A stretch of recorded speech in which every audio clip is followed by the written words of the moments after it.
I guess so. Yeah. Although lately it's been pretty dry.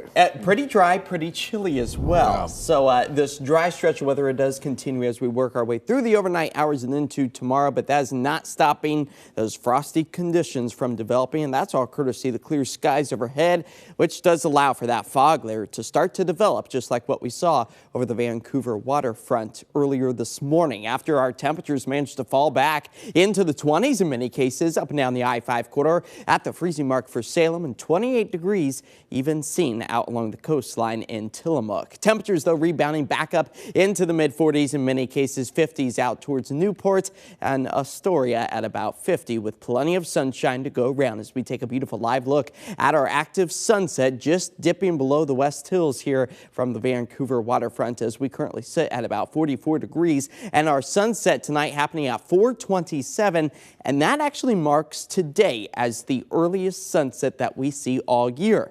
Now, if you manage to miss the sunset happening tonight, you get 13 more days all the way through December 15th. We will keep that 4:27 sunset going.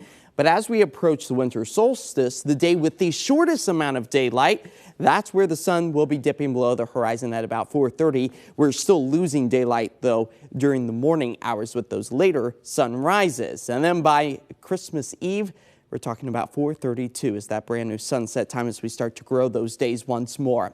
Satellite and radar showing that our cloud-free skies still remain widespread here across western Oregon and southwest Washington as an air stagnation advisory continues all the way through Thursday. So poor air quality, something that we just have to continue to deal with as we fall back to those moderate levels for much of the Willamette Valley. As our visibility has improved with the exception of the southern Willamette Valley, places like Eugene, Springfield down to about 5 miles visibility, Tillamook only down to about 9 as we prepare for the east side of the mountains to potentially see freezing fog once again, very similar to what many of you may have woken up to along the I-5 corridor today, as we still expect to see some frosty conditions for the next 2 mornings.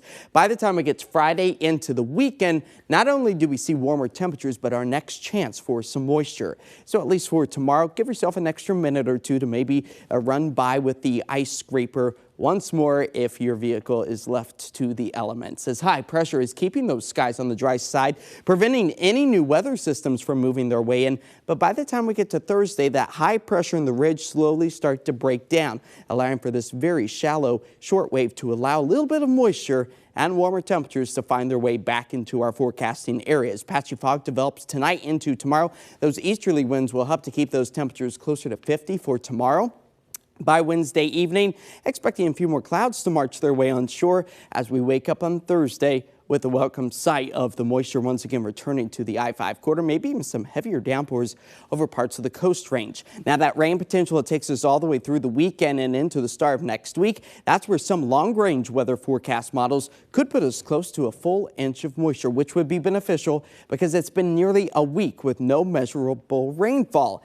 Now, December, typically our wettest month of the year, so we need to see that rain return. 34 degrees is where we expect to fall to tonight with dry skies, more sunshine tomorrow, and highs back up into the 50s as our 7-day forecast does show that wet weather returning Thursday, taking us into the end of the week. But Saturday and Sunday, that has the best chance for the most accumulative and widespread rain showers as those temperatures get back up into the mid-50s, and then we start to slowly dry things out again for the start of next week, with a bit of a cooling trend.